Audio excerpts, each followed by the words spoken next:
Selamat pagi semuanya. Di sini saya akan menjelaskan bagaimana caranya mereview artikel, dan ini salah satu dari artikel yang di-upload oleh teman-teman kalian. Di sini dijelaskan bahwa artikel ini diambil dari jurnal, yaitu International Journal of Electronic Commerce. Pada tahun kira-kira yaitu di sini publishnya tahun 2019, berarti baru 1 tahun yang lalu. Nah, judul dari jurnal ini adalah Building E-commerce Satisfaction and Boosting Sales: The Role of Social Commerce Trust and its Antecedent. Jadi dengan kata lain di sini jurnal ini sebenarnya ingin meneliti lebih kepada judul, yaitu bagaimana caranya membangun kepuasan dari e-commerce dan meningkatkan penjualan dengan adanya peran kepercayaan dari social commerce, dan apa penyebabnya atau apa yang mendasari untuk social commerce itu percaya. Jadi di sini dijelaskan bahwa teman-teman bagian dari jurnal ini ada abstrak, lalu nanti ada introduction atau latar belakang, lalu nanti kemudian masuk ke literatur review, terus kemudian nanti selanjutnya ada metopen, dan selanjutnya adalah bagian pembahasan hasil. Nah, sekarang saya akan menjelaskan untuk di bagian abstrak terlebih dahulu. Jadi kalau dari abstraknya di sini sudah jelas bahwa tujuan dari penelitian ini adalah ingin membangun bagaimana caranya kepercayaan konsumen itu lewat social commerce. Jadi ini tujuan penelitiannya, dan tentunya ketika tujuan penelitiannya seperti ini, berarti nanti harusnya penelitian ini akan membahas bagaimana caranya social commerce itu membuat mereka atau konsumen menjadi percaya. Lalu teori yang digunakan di sini adalah social technical theory. Lalu kemudian social technical theory di sini itu merupakan konsep dari social commerce trust, di mana di sini termasuk dari adanya trust in social media, trust in e-commerce site, trust in social commerce feature, and trust in consumer. Nah, jadi dengan kata lain, yang namanya social technical theory itu mengandung beberapa hal di dalam konsep social commerce, mulai dari yang pertama, bagaimana caranya percaya terhadap sosial media, percaya terhadap e-commerce site. E-commerce site di sini berarti dengan kata lain adanya website untuk penjualan e-commerce. Terus yang ketiga, ini dikaitkan dengan adanya fitur dari atau main menu dari bagian dari social commerce. Dan yang keempat adalah bagaimana caranya percaya terhadap konsumen. Lalu selanjutnya penelitian ini yang dilakukan oleh Xiaolin Lin, terus Shueqin Wang, dan Nick Hajli itu dilakukan dengan cara menggunakan survei. Surveinya lewat mana? Yaitu survei terhadap konsumen yang ada di Amazon. Lalu selanjutnya, hasil dari penelitian ini dikatakan bahwa kepercayaan yang dimiliki oleh konsumen dan kepercayaan terhadap social commerce, lebih kepada fiturnya social commerce, itu lebih besar dibandingkan dengan percaya di websitenya dan sosial medianya. Mengapa? Nah, ini nanti kita perlu cari tahu teman-teman, mengapa kok hasilnya seperti ini? Kenapa orang lebih percaya itu terhadap adanya konsumer? Dari konsumer ini bisa jadi adanya review antar sama konsumen, terus kemudian juga dia percaya karena adanya fitur dari social commerce. Nah, fitur social commerce yang dimaksud di sini itu apa? Lalu kemudian mengapa kok yang di dalam websitenya dan sosial medianya itu tidak dipercaya, atau dengan kata lain kalah kuatnya kepercayaannya dibandingkan dari kepercayaan yang dibangun oleh konsumen dan fitur yang social commerce-nya. Selain itu, penelitian ini juga ingin memberikan konsep terbaru dari social commerce dan bagaimana caranya meningkatkan kepercayaan dari social commerce. Lalu dia juga memberikan implikasi atau kontribusi kepada pihak praktisioner atau praktisi terkait dengan bagaimana caranya untuk implementasi social commerce di kaitannya dengan kepercayaan dari konsumen dan sehingga bisa meningkatkan dari penjualan. Nah, lanjut teman-teman, di sini kita harus cari tahu terlebih dahulu social commerce yang dimaksudnya apa, lalu kemudian seperti apa sih nanti gambaran untuk penelitian ini. Jadi kita langsung masuk ke bagian dari latar belakangnya. Nah, di dalam latar belakang ini itu dijelaskan bahwa social commerce ini sekarang menjadi populer untuk praktisi dan peneliti. Lalu kemudian social commerce ini menjadi populer karena apa? Karena memberikan kontribusi antara produk dan jasa dari pihak market itu berarti pemasarnya, dan volunteer konsumen. Berarti dengan kata lain ada konsumen secara sukarela yang memberikan review. Nih, di sini dijelaskan memberikan review akibat dari adanya setiap postingan produk yang ada di dalam Amazon.com. Nah, selanjutnya berarti dengan kata lain di sini social commerce itu sebenarnya akan dijadikan apa atau dampaknya apa? Ternyata social commerce ini itu memberikan informasi terkait dengan produknya sehingga nanti customer akan memberikan review. Review dalam hal ini adalah produk ini bagus, terus bisa di-share, ini bisa direkomendasikan bahwa produk ini bisa dipergunakan oleh banyak orang dan bermanfaat bila akan digunakan. Dengan kata lain, di sini social commerce itu merupakan di sini adalah sosial media yang melayani untuk penjualan dan pembelian, seperti layaknya kalau misalnya teman-teman lihat ada di Facebook ada yang posting ini barang ini dijual dengan harga sekian, terus pengirimannya seperti apa, kualitasnya seperti apa. Sama halnya juga dengan jasa, dia dijelaskan. Nah, kira-kira di sini yang saya ingin pertanyakan, apakah teman-teman percaya dari setiap akibat adanya yaitu postingan yang ada di Facebook? Nah, teman-teman percaya nggak kalau misalnya postingan-postingan ini itu benar-benar aman, lalu kemudian dia reviewnya itu tepat? Nah, itu benar nggak sih di sini? Jadi, nah ini membuktikan apakah benar kalau tadi hasil penelitiannya itu, yaitu kalau di sini trust commerce dan trust social commerce itu lebih kuat dibandingkan dengan adanya trust e-commerce site atau yang lewat websitenya dan sosial medianya. Jadi kalau dengan adanya review-review yang ada di dalam social commerce dari konsumen-konsumen itu yang di-share lewat sosial media, bisa dipercaya atau enggak? Nah, itu kita harus bisa membuktikan ini. Caranya bagaimana? Berarti kita harus baca detail lagi untuk latar belakangnya. Social commerce ternyata menunjukkan bahwa di sini adanya informasi dari konsumen yang menolong konsumen untuk mengevaluasi produknya, sehingga nanti terjadilah keputusan untuk mau membeli atau tidak.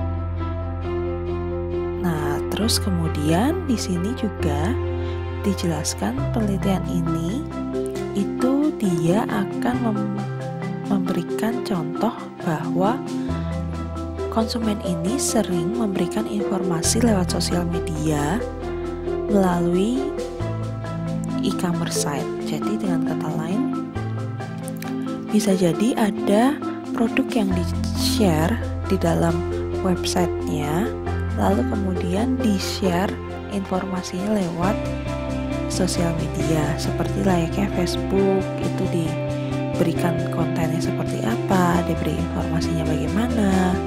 Terus kalau misalnya di Facebook itu juga nanti diberikan link untuk website Amazonnya seperti apa. Nah, itu dijelaskan detail di dalam Facebooknya. Terus kemudian di sini berarti yang dimaksud dari transaksi e-commerce itu apa sih seharusnya selain melakukan penjualan dan pembelian?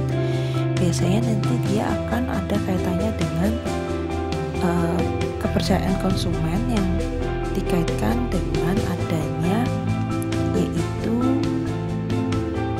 lebih kepada bagaimana caranya mengukur setiap transaksi yang ada dari setiap pembelian yang dilakukan. Terus kemudian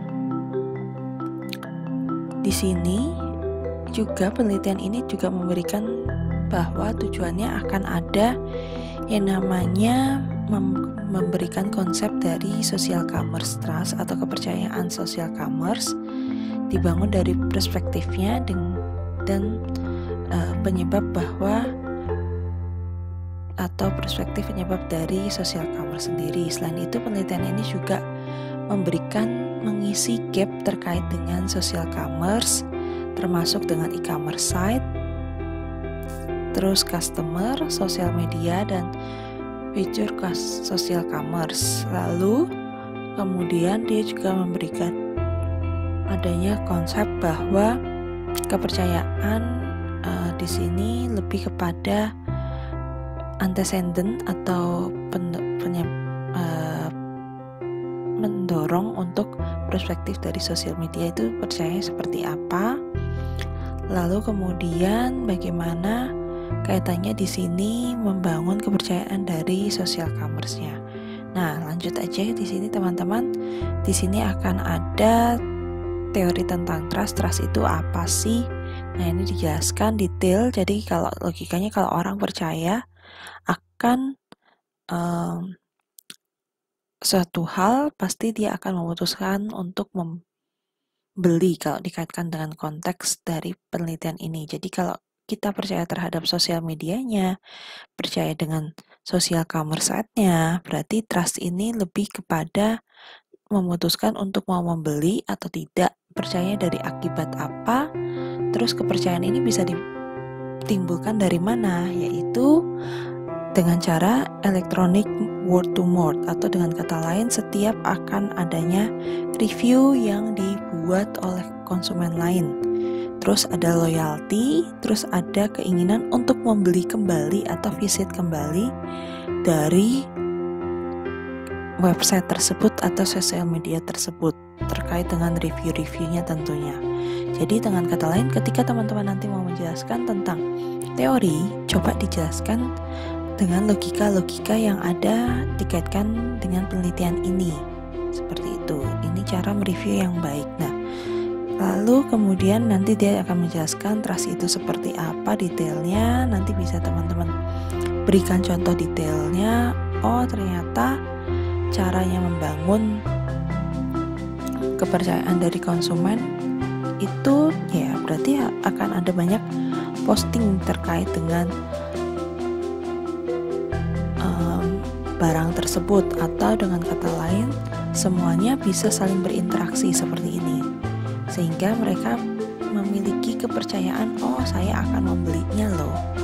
Kalau dibandingkan misal gini, kalian membeli produk lewat website tapi tidak ada fitur untuk memberikan interaksi atau hanya bisa memberikan informasi bahwa barang ini udah dibeli, memiliki rating sekian, atau misalnya kalau tidak ada ratingnya sama sekali, barang ini ternyata harganya sekian, murah, bagus, kata-katanya dari penjelasan dari websitenya seperti itu yang dilakukan oleh pihak si pembeli. Nah, terus kemudian kalau tidak ada review sama sekali, kira-kira akan percaya atau tidak teman-teman?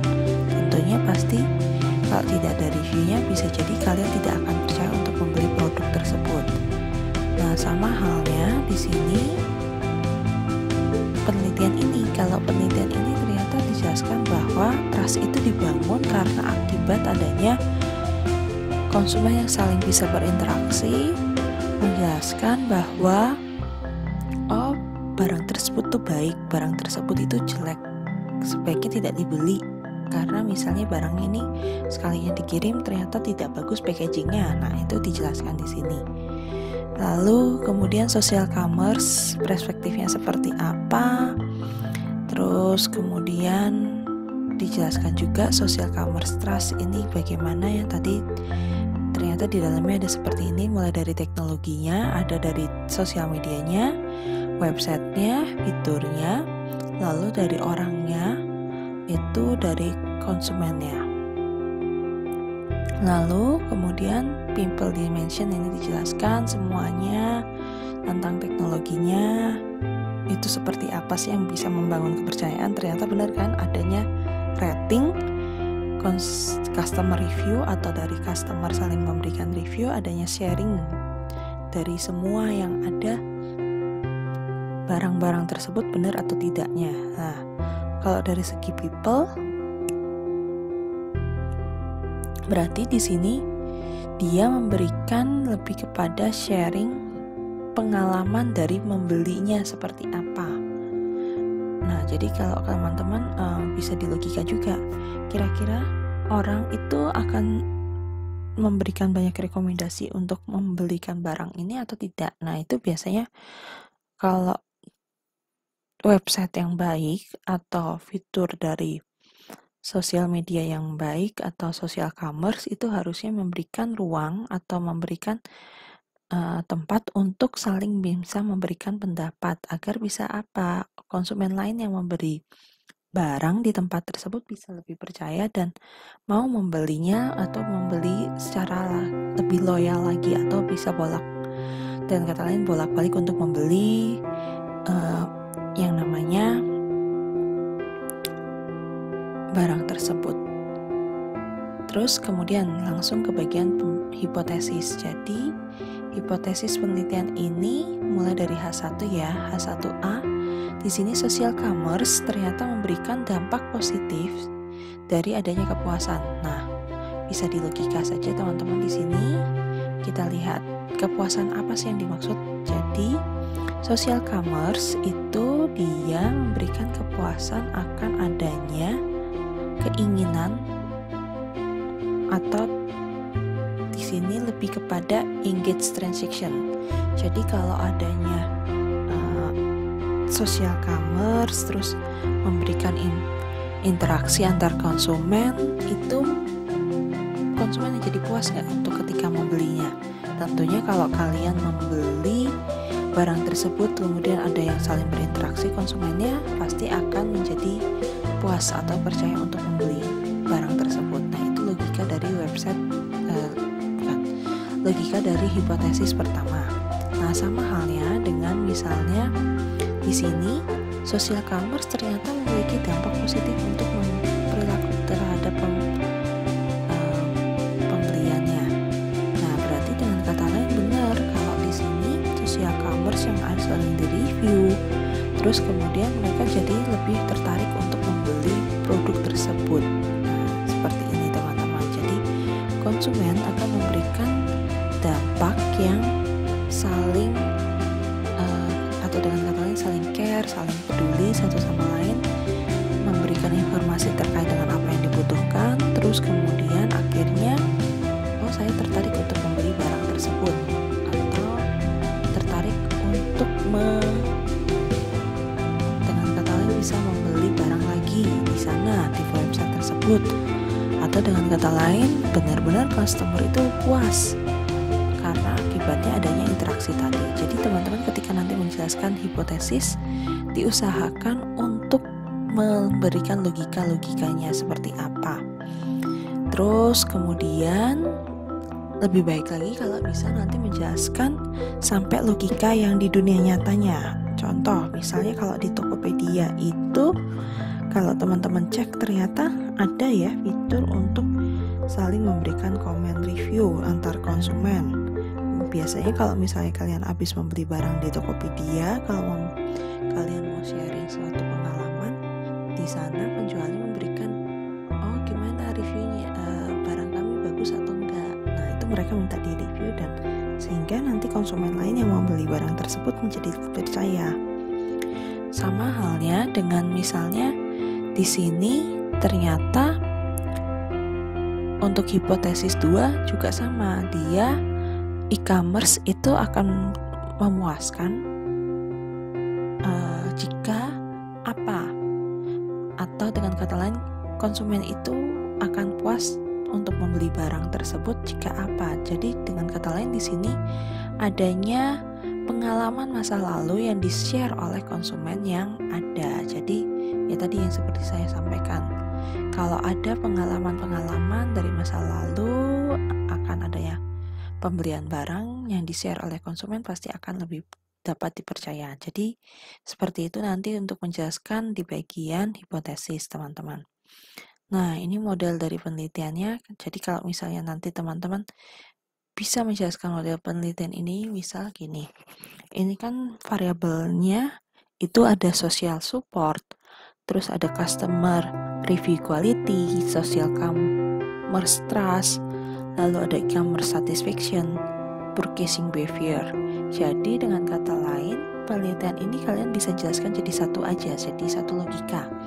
Mulai dari H1 ya, H1A.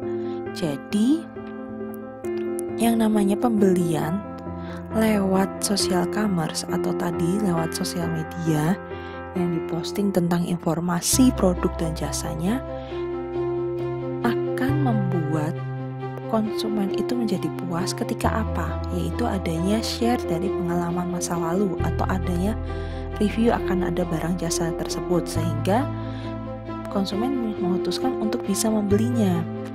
Atau bisa jadi tanpa adanya merasa puas melihat karena sudah sering baca tersebut, udah pernah beli, tanpa adanya review sekalipun mereka nggak bisa langsung untuk membelinya. Nah tentunya kepuasan ini akan lebih didukung, atau keinginan untuk membeli ini akan lebih didukung jika adanya apa? Social support dan customer review quality. Nah tentunya ini akan membuat lebih bahwa barang tersebut itu bisa dipercaya untuk dibeli, atau website tersebut oke kalau mau dibeli. Nah terus kemudian research method ini ternyata survei ya, survei terhadap semua konsumen-konsumen yang membeli lewat Amazon. Terus kemudian di sini dijelaskan juga sampelnya. Terus Amazon di sini lebih kepada apa? Yaitu dia memberikan reviewnya lewat Facebook, Twitter, dan Pinterest. Tentunya dengan rating juga. Terus ini lebih kepada karakteristik respondennya. Terus ini juga tentang deskriptif statistiknya dijelaskan. Lalu ada juga kuesionernya ya, ini item-item kuesionernya. Lalu kemudian di sini untuk AV itu biasanya berarti dia nanti akan menganalisis lewat menggunakan PLS. Terus second order construct itu berarti dia mengujinya satu persatu. Jadi ada social support diuji sendiri lewat apa? Informational dan emotional support. Terus baru nanti setelah itu dikaitkan dengan social commerce trust. Jadi dia memisahkan dua pengujian, atau bisa jadi dia mengujinya jadi satu. Nah seperti ini nanti hasilnya. Terus kemudian kita langsung masuk ke bagian hipotesis, dijelaskan apa sih di sini. Jadi langsung masuk ke discussion. Jadi ini kalau penelitian yang baik itu dia akan menjelaskan detailnya mengapa logikanya seperti itu, mengapa tidak. Nah ini ternyata discussionnya hanya memberikan penjelasan seperti ini. Menurut saya ini cukup untuk menjelaskan tetapi tidak untuk memberikan logika kepada orang pembacanya.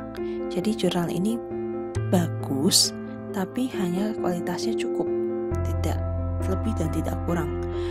Jadi dia hanya memberikan informasi bahwa di sini social commerce based antecedent itu dilihat dari social supportnya sama customer review quality-nya. Terus penelitian ini ternyata juga memberikan kepuasan akibat dari adanya pembelian lewat website. Nah, di sini dia tidak menjelaskan detailnya seperti apa, hanya lebih seperti ini. Terus implikasinya teori, bagaimana. Nah, jadi ternyata penelitian ini memisahkan antara mulai dari hasil untuk yang praktisi dengan hasil yang ada di teori seperti apa. Jadi dijelaskan detailnya, implikasinya. Ternyata our result itu menunjukkan bahwa customer side e-commerce site dan konsumen itu penting untuk memberikan informasi kepercayaan terhadap social commerce. Benar, berarti logikanya benar teman-teman di sini. Kalau misalnya e-commerce site ditambah dengan adanya review dari konsumen, itu akan lebih membangun kepercayaan dibandingkan tidak ada sama sekali review dari konsumen. Terus kemudian jelaskan bahwa adanya peran sosial media. Peran sosial media itu juga menunjukkan bahwa hasil dari penjualan e-commerce itu dapat dipercaya, seperti itu. Terus kemudian kalau dari segi tadi kaitannya people dan dimensi teknologi, di sini jelas bahwa ada 4 dimensi. Nah, di sini dijelaskan konsumen itu memberikan informasi lewat social commerce, terus sehingga banyak yang percaya. Percayanya karena apa? Itu ternyata diikuti dengan dimensi yang lain, yaitu tadi ada social commerce, terus ada fiturnya, lalu ada e-commerce-nya, terus ada terkait dengan sosial medianya juga. Oke, lalu dijelaskan detailnya, terus apa yang dibangun positifnya seperti apa. Ternyata sampai ada hasil promosi outcome-nya sehingga bisa menaikkan penjualan juga. Nah, ini dijelaskan detail. Oke, sampai nanti implikasinya ke praktisi seperti apa. Jadi nanti teman-teman di sini mencari detail penjelasan dari logikanya seperti apa, apakah lewat review kah, atau nanti misalnya ternyata kalau di sini penelitian ini memberikan implikasi lewat dari baik praktisioner maupun teori, nanti semuanya dijelaskan lebih detail. Terus di sini juga dijelaskan bahwa adanya keterbatasan atau peluang untuk di dalam penelitian yang akan datang. Ini ternyata punya keterbatasan, yaitu mulai dari pengumpulan datanya. Jelas kalau penelitian lewat survei itu pasti dia akan lemah.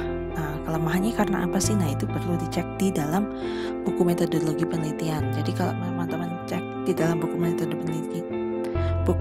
dalam metodologi penelitian, di sini dijelaskan bahwa ternyata kalau misalnya surveinya teman-teman itu hanya sama teman yang terdekat atau gengnya atau komunitasnya, jelas tidak akan bisa mengcover semua dari yang adanya sampel yang ada atau membeli barang di website tersebut.